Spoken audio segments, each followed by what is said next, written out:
Meanwhile, in Ogun State, the government's plan is not to buy drones. Rather, the governor wants to establish a base of the Nigerian Air Force and a training school. Not just that, Governor Dapo Abiodun is also planning to build the first cargo airport in the country. Kazim Olowe reports. Ogun State government is working towards strengthening the security architecture of the state as the industrial hub of the country. The governor disclosed this while receiving the flag officer commanding Western Naval Command in Abeokuta.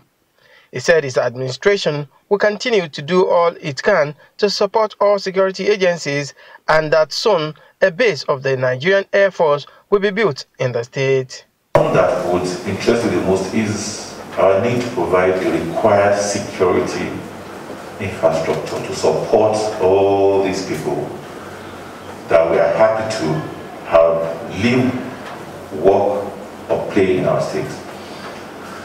We will continue to do the needful in terms of providing the needed support for all the agencies of security that are present in the state. As a matter of fact, we are looking to bring in 1 or 2 more agencies.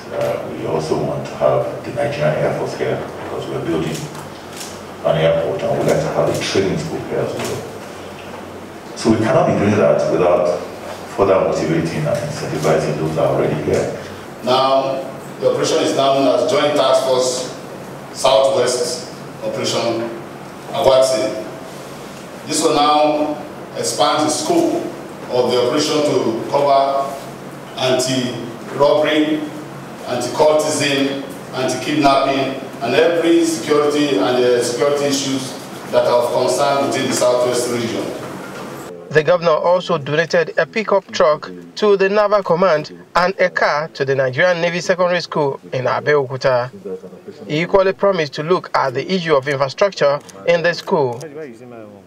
The governor also disclosed that his administration is working to build a port in the riverine areas as well as bring investment to the state through the area. He appealed to Naval Command to come to the aid of the state and help put a stop to attacks coming from riverine areas. Kazim Olowe, TVC News, Abeokuta.